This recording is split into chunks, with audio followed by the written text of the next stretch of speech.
स्वागत है आपका आपके अपने YouTube चैनल एग्ज़ाम मोड में। और आज की इस वीडियो में हम बात करेंगे चक्रवृद्धि ब्याज की। साधारण ब्याज हमने पूरा कंप्लीट कर लिया और अब हम स्टार्ट करेंगे चक्रवृद्धि ब्याज। और जिस तरीके से साधारण ब्याज के अलग अलग टाइप के सवाल छोटी छोटी वीडियो बना के दिए थे आपको, उसी टाइप से हम बिल्कुल चक्रवृद्धि ब्याज को अलग अलग हर टाइप के सवाल छोटी छोटी वीडियो बना के आपको देंगे।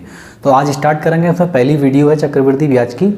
और चक्रवृद्धि ब्याज में इसमें जो हम चलेंगे, आज हम सिंपल सवाल लेंगे। साधारण वाले जो होते हैं एकदम 1 साल 2 साल 3 साल या 4 साल इस टाइप के जो सवाल होंगे, उनका हम चक्रवृद्धि ब्याज कैसे निकालेंगे वो सीखेंगे। उसके बाद अलग अलग और जो वीडियो आएंगे उसमें दर निकालना है, चक्रवृद्धि ब्याज साधारण ब्याज का अंतर है, इस टाइप के सवाल हैं, गुना गुनी वाले सवाल हैं। तो इस टाइप के सवाल एक के बाद एक वीडियो आपको मिलती रहेंगी।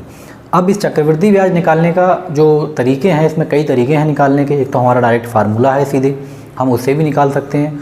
और हम जो निकालेंगे इसमें वो रेशियो वाले मेथड को इस्तेमाल करके निकालेंगे। अब रेशियो वाले मेथड में सबसे बड़ी प्रॉब्लम ये रहती है कि हम उसको याद कैसे करें, क्योंकि 2 साल का रेशियो कोई अलग रहता है, 3 साल का रेशियो कोई अलग होगा और 4 साल का अलग होगा। तो हमें रेशियो को रटना नहीं है, कोई भी याद करने की ज़रूरत नहीं है, बल्कि हमें ये सीखना है कि रेशियो निकलता कैसे है। अगर हम निकालना सीख लेंगे तो याद करने का झंझट ख़त्म हो जाएगा। तो 2 साल का कोई अलग रेशियो है, 3 का अलग है, 4 का अलग है, 5 का अलग है, हमें याद बिल्कुल नहीं करना है। बस हमें ये देखना है कि उस रेशियो को हम कैसे निकाल सकते हैं। और इस रेशियो वाले मेथड से हम बड़े बड़े सवाल बहुत आसान तरीके से कर सकते हैं। और इसी रेशियो वाले मेथड से हम डिफरेंस निकालना देखेंगे। इसी रेशियो वाले मेथड से हम ये देखेंगे अगर मूलधन आपसे पूछ लिया जाए तब हम कैसे निकालेंगे।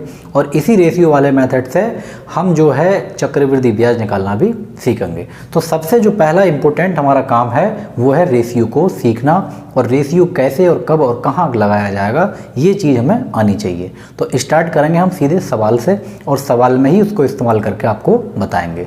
और कैसे कैसे रेशियो में याद करना है, याद नहीं बल्कि कैसे निकालना है, वो भी हम अभी सीखेंगे। तो सबसे पहला काम जो चक्रवृद्धि ब्याज और साधारण ब्याज है, अगर हम 1 साल की बात करें तो 1 साल में चक्रवृद्धि ब्याज हो या फिर साधारण ब्याज हो, दोनों ही सेम रहते हैं, समान रहते हैं, कोई भी डिफरेंस नहीं है। और 2 साल की अगर हम बात करेंगे तो साधारण ब्याज कम होगा और चक्रवृद्धि ब्याज कुछ ज़्यादा होगा। ये ज़्यादा कैसे आ गया?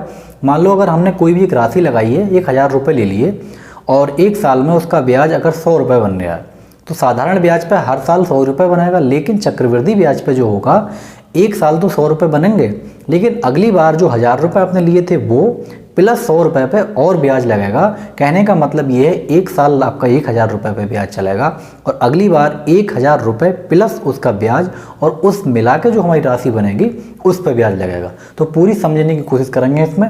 तो सबसे जो आपका पहला काम है वो 2 साल वाले हम इसमें सवाल लेकर चलेंगे, उसके बाद 3 वाले, 4 वाले, और फिर छमाही, तिमाही, 6 महीना, 2 महीना, 4 महीना वाले। ये आगे हम हर वीडियो में अलग अलग आपको कराएंगे। तो मान लो अगर कोई 2 साल के लिए है तो उसका रेशियो है 2:1। ये बात आपको याद रखनी है। इसके बाद कोई रेशियो आपको याद करने की ज़रूरत नहीं पड़ेगी। इसी रेशियो से सारे रेशियो निकल जाएंगे।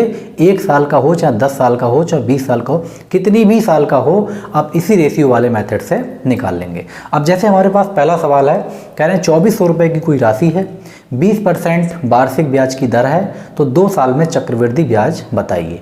अब हम रेशियो वाले मेथड से करेंगे कैसे चक्रवृद्धि ब्याज निकालेंगे। तो सबसे पहला जो काम है वो हम ये लिखेंगे, हमारे पास जो मूलधन है वो कितना है 2400 रुपये, वो हमने यहाँ पे लिख लिया।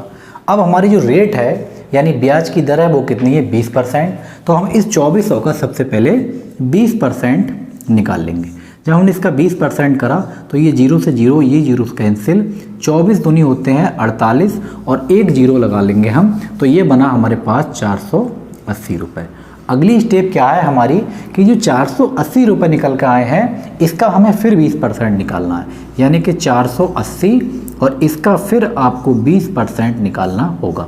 तो हमने इसका फिर 20% निकाल लिया, 0 से 0, 0 से 0 और 48 दूनी 96। अब आपको ये रेशियो लगाना है। देखो रेशियो है हमारे पास 2 साल का 2:1, यानी जो ऊपर वाला नंबर यहाँ पर आया है इसमें आपको 2 से गुणा करनी है, और जो नीचे आया है इसमें आपको 1 से गुणा करनी है। बस करने के बाद 48 दूनी होते हैं 96, तो ये बना 960 और 96 एकम होते हैं 96, तो ये हुआ हमारा 96। अगर हम इसको जोड़ लें तो ये हो जाएगा 6, 9, 6, 15, 1056। तो ये 1056 जो है यही हमारा कंपाउंड इंटरेस्ट है। अगर आपसे कहीं वो पूछ लेता कि भाई 2 साल में 20% वार्षिक ब्याज की दर से 2400 रुपये का चक्रवृद्धि ब्याज और साधारण ब्याज का डिफरेंस अंतर क्या होगा, तब हमें क्या करना है। इतना काम आपने कर लिया, इससे आपके बहुत से काम हो गए। अगर आपसे अंतर पूछा है तो ऊपर वाले को छोड़ के आपके पास जो बचा ये आपका CI और SI का डिफरेंस आता है। अगर आपसे डिफरेंस पूछा है तो आप पहले वाले को छोड़ दें और जो नीचे बचेगा वही आपका CI और SI का डिफरेंस होगा। और अगर कहीं आपसे ये पूछ लिया गया होता कि भाई इसका साधारण ब्याज कितना है, तो आप सबसे ऊपर जो आएगा यही आपका साधारण ब्याज होगा, यानी कि सिंपल इंटरेस्ट। तो इससे आपकी कई चीज़ें निकल जाएंगी। सिंपल इंटरेस्ट निकाल ले तो ये आपका 960 हो गया। CI SI का डिफरेंस अगर पूछ ले तो 96 रुपये हो गया। अगर आपसे चक्रवृद्धि ब्याज पूछ ले तो इन दोनों को आपको जोड़ देना है। तो ये जो रेशियो वाला मेथड है बहुत ज़्यादा बेहतरीन है, क्योंकि हम इससे एक ही बार में कई चीज़ें बड़ी आसानी के साथ निकाल सकते हैं। अभी हम 3 साल के लिए 4 साल के लिए सारे रेशियो को बनाना सीखेंगे और फिर उसको लगाना भी देखेंगे। तो इस वीडियो को आप लास्ट तक देखें, बहुत ही कामयाब वीडियो और बहुत ही अच्छी है। इसमें जो है आपको चक्रवृद्धि ब्याज निकालने में कोई प्रॉब्लम नहीं होगी सिंपल सवालों में। हालांकि अभी 2 जो महीने वाले सवाल होंगे, छमाही तिमाही वाले, वो हम अगली वीडियो में कराएंगे। और अगला सवाल है, कह रहे हैं 2 वर्षों में 35% प्रति वर्ष की दर से 24,000 रुपये पर वार्षिक चक्रवृद्धि से मिलने वाली राशि क्या होगी। पूरी राशि आपसे पूछी है, 24,000 रुपये का मूलधन है, 35% की दर है और 2 साल का समय है। तो एक सवाल हम 2 साल वाला भी और देख ले रहे, उसके बाद हम 3 वाले पे पहुंचेंगे। तो हमारे पास जो टोटल राशि है वो 24,000 रुपये है। सबसे पहला काम आपका जो मूलधन दे रखा है वो आपको लिख लेना है। दर हमारी 35% है, तो सबसे पहले आप इसका 35% निकाल ले। तो 35% निकाला, 2 जीरो से 2 जीरो ख़त्म, गुणा कर लेंगे 35 जीरो जीरो और 35 चौक होते हैं 140 का जीरो, हासिल हुए 14, 35 दूनी 70 और 70 और 14 हुए 84। तो ये आ गया आपका 8400 रुपये। और अब हमें करना क्या है, इस 8400 रुपये का हमें फिर निकाल लेना है 35%। तो हमने 8400 का फिर 35% निकाल लिया। 35% ये 2 जीरो से 2 जीरो कैंसिल, गुणा कर लेंगे हम 35 की और 84 की। तो 35 चौका हुए 140, 140 का हुआ जीरो, हासिल हो गए 14 और 35 अट्ठे हुआ आपका 280 और 280 में हमने 14 जोड़ लिए, ये बने 294। अब हमने निकाल लिया, क्योंकि 2 साल का था तो हमने ये 2 बार में कर लिया। अगला काम क्या करना है, हमें जो रेशियो दे रखे हैं उनसे इनकी गुणा कर लेनी है, यानी 2 से और 1 से। तो 84 की गुणा हम 2 से करेंगे, तो ये 2 जीरो जीरो 2 जीरो जीरो 2 चौक 8, 2 अट्ठे 16, 16,800 और ये हमारे पास आएगा 2,940। हमसे पूछा है वो राशि क्या होगी, यानी कि चक्रवृद्धि ब्याज प्लस मूलधन, पूरा अमाउंट पूछा है मिश्र धन के रूप में। तो हम इसको पहले जोड़ लें, 0 4 9 8 17 6 2 8 और 1 9 1 19,740 रुपये। तो हमारा ये कंपाउंड इंटरेस्ट आ गया, यानी कि चक्रवृद्धि ब्याज। हमसे पूछा है मिश्र धन, और मिश्र धन आप जानते ही हैं कि अगर मूलधन में हम ब्याज जोड़ लें तो वो मिश्र धन बन जाता है। तो बस 24,000 रुपये में हम ये जोड़ लेंगे 19,740 और यही हमारी टोटल राशि बन जाएगी। तो ये बनी 43,740 रुपये। तो ये इस टाइप के सवाल हैं जो कि 2 साल वाले थे। अब हम देखेंगे इसमें 3 साल वाले। तो सबसे पहले हम 3 साल वाले सवाल ना करके पहले हम ये देख लें कि उसका रेशियो निकाला कैसे जाएगा। रेशियो को निकालना सीख लें, उसके बाद हम कराएंगे आपको फिर सवाल।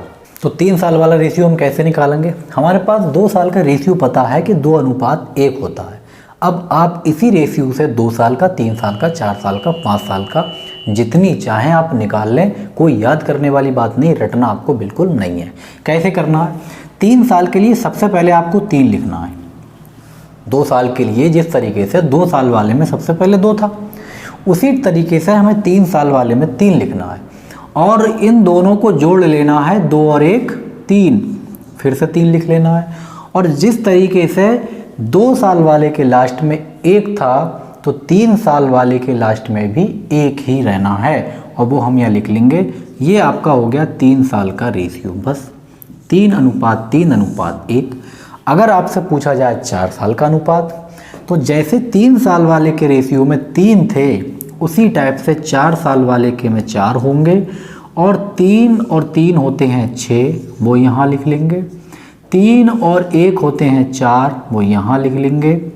और जिस तरीके से 2 साल वाले के लास्ट में 1 थे, 3 साल वाले के लास्ट में 1 थे, तो भाई 4 साल वाले के लास्ट में भी 1 ही रहना है। तो बस ये आपका हुआ 4 साल का। और आप ये देख रहे हैं कि 2 साल वाले में 2 नंबर थे, 3 साल वाले में 3 नंबर हैं, और 4 साल वाले में 4 नंबर हैं। अगर हम 5 साल का निकालना चाहें, कोई चिंता वाली बात नहीं। जिस तरीके से 2 साल वाले में 2, 3 साल वाले में 3, 4 साल वाले में 4, तो भाई 5 साल वाले में 5। जिस तरीके से 6 और 4 10 हो रहे थे, तो आपका यहाँ लिख लो 10। आगे भी 6 और 4 10 हो रहे हैं, फिर से लिख लो। 4 और 1 5 हो रहे हैं, फिर से लिख लो। और भैया सबके लास्ट में 1 1 1, तो इसको भी आपको 1 देना पड़ेगा, तो इसके लास्ट में भी हम 1 लिख लेंगे। तो ये अनुपात आ गया हमारा 5 साल वाला, यानी कि 5:10:5, 10:5:1। तो इसी टाइप से हम 6 साल का, 7 साल का भी आगे निकाल सकते हैं। लेकिन एग्जाम में 4 साल 3 साल मैक्सिमम, ज़्यादा से ज़्यादा पूछ लिया तो 4 साल, नहीं 3 साल तक ही सवाल आपसे पूछे जाएंगे। तो हम इस तरीके से इनका रेशियो निकाल लेंगे। क्या करना है, बस जोड़ जोड़ कर लिखना है। 2 वाले में स्टार्टिंग 2 है, 3 वाले में 3 है, 4 वाले में 4 है, 5 वाले में 5 है। 2 वाले के लास्ट में भी 1 है, 3 वाले के लास्ट में भी 1 है, 4 साल वाले के भी लास्ट में 1 है, और 5 वाले में भी 1 है। यानी कि लास्ट में सब में 1 ही आना है। बीच में क्या करना है, जोड़ना है। 2 और 1 3, यहाँ लिख दिया। 3 और 3 6, और 3 और 1 4, यहाँ लिख दिया। 6 4 10 यहाँ लिखा, 6 4 10 यहाँ लिखा, 4 और 1 5 यहाँ लिखा। 1 तो आपको पता ही है, क्योंकि लास्ट में सबके 1 ही आना है। तो इस टाइप से हम रेशियो को बना सकते हैं। अब हम देखेंगे सवाल कि 3 साल वाले हम सवाल कैसे करेंगे।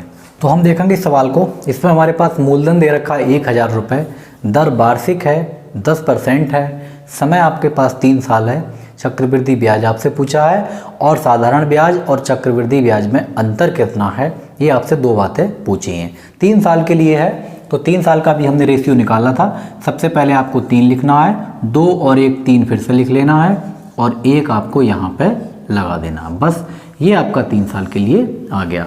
अब सबसे पहला काम क्या था आपका कि भाई जो भी हमारे पास मूलधन दे रखा है उसका हमें 10% निकाल लेना है। 10% से मतलब जो रेट है वही निकालना है। तो इस सवाल में 10% है, इसलिए हम इसका 10% निकालेंगे।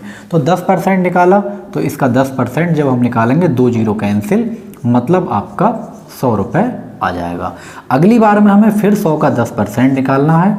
तो 100 का 10% और 100 का 10% हुआ हमारा 10। 3 साल के लिए है, इसलिए ये काम आपको 3 बार करना पड़ेगा। तो 10 का फिर तो ये कट जाएगा, तो बचाएगा आपके पास 1।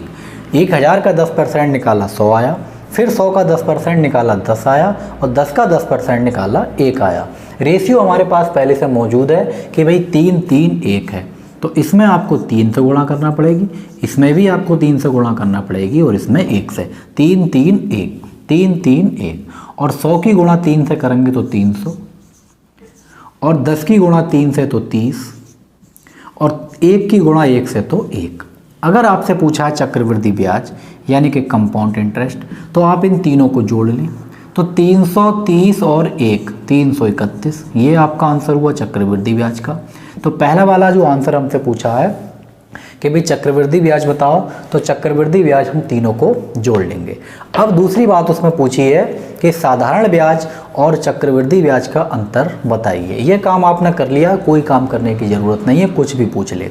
अगर वो पूछा है कि चक्रवृद्धि ब्याज और साधारण ब्याज का अंतर, तो आपको पहला वाला कट कर देने हैं, चाहे वो 3 साल के लिए हो, 2 साल के लिए हो, 4 साल के लिए हो।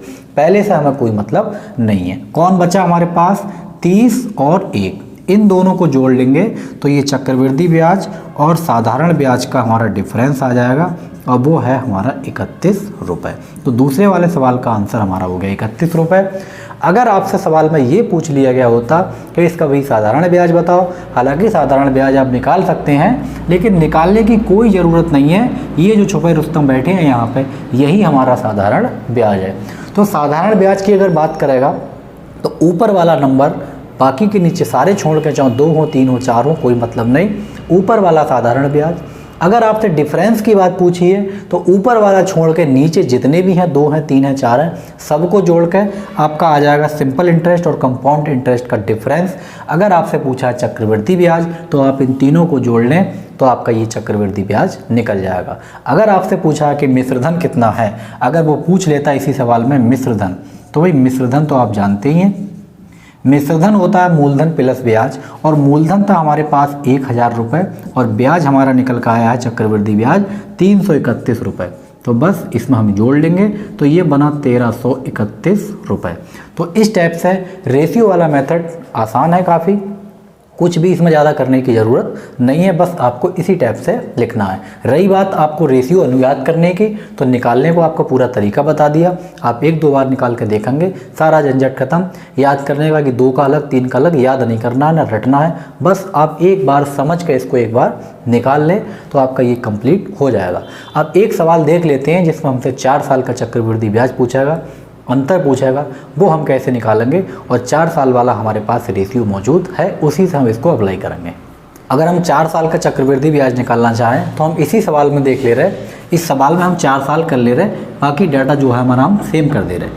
यानी मूलधन हमारा जो है 10,000 रुपये है, दर हमारी 10% है, बस आपके जो साल हुए हैं वो पहले 3 थे, अब 4 साल हो गए हैं। तो 4 साल वाला सबसे पहले तो हमें रेशियो पता होना चाहिए। तो भाई जिसकी तरीके से 2 और 3 था, यहाँ 2 वाले में 2 है, 3 वाले में 3 है, तो 4 वाले में 4 रहना ही है। उसके बाद 3 और 3 6 होते हैं, वो यहाँ लिख लिया, और 3 और 1 4 होते हैं, वो यहाँ लिख लिया, और 2 वाले में लास्ट में 1 था, 3 वाले में भी लास्ट में 1 है, तो 4 वाले में भी लास्ट में 1 ही आना है, तो इसके नीचे हमने 1 लिख लिया। ये लो आपका 4 साल का रेशियो तैयार है, कोई भी रटने वाली बात इसके अंदर नहीं है। आ जाओ यहाँ पे, सबसे पहले हमारे पास 1000 रुपये है, इसका हमें 10% निकालना है। तो 1000 का 10% अभी निकाला था, 2 जीरो कट जाएंगे, ऊपर का 100 बचेगा। फिर हमें 100 का निकालना है 10%, तो 100 का 10% निकालेंगे, 100 से 100 कैंसिल हो जाएंगे, ये हमारे पास 10 बचेगा। उसके बाद हमें फिर 10 का निकालना है 10%, तो 10 से 10 कैंसिल, 10 7 100, यहाँ 1 बचेगा। अगली बार हमें 1 का फिर निकालना है 10%, तो ये आपका आ जाएगा 0.1, क्योंकि 0 कट जाएगा और 1 को हमें 10 से भाग करना है। तो इस टाइप से हमारे पास रेशियो, जो हमने इनकी परसेंटेज थी वो अलग अलग निकाल ली। 4 साल के लिए था, इसलिए काम हमने 4 साल के लिए करा। अब इसका रेशियो फिट कर देना है, तो इसमें 4 से गुणा करनी है, इसमें 6 से गुणा करनी है, इसमें 4 से गुणा करनी है, और इसमें 1 से करनी है। अगर हम इसमें करेंगे 4 से तो ये बनेगा 400 रुपये, इसमें करेंगे 6 से तो ये बनेगा 60 रुपये, इसमें करेंगे 4 से तो ये बनाएगा 4 रुपये, इसमें करेंगे 1 से तो ये बनाएगा 0.1। हमसे पूछा है चक्रवृद्धि ब्याज कितना है, तो चक्रवृद्धि ब्याज अगर हमसे पूछा जाएगा तो हम सारा जोड़ कर लिख लेंगे, 460 और 4 64, 464 रुपये, और ये 0.1 है, यानी कि 464 रुपये 10 पैसे, या 464.1 भी आप इसको बोल सकते हैं। तो ये तो हुआ आपका कंपाउंड इंटरेस्ट यानी कि चक्रवृद्धि ब्याज। अगर इसी सवाल में वो डिफरेंस पूछ ले कि साधारण ब्याज और चक्रवृद्धि ब्याज में क्या अंतर है, तो पहले वाले को आपको बिल्कुल हटा देना है।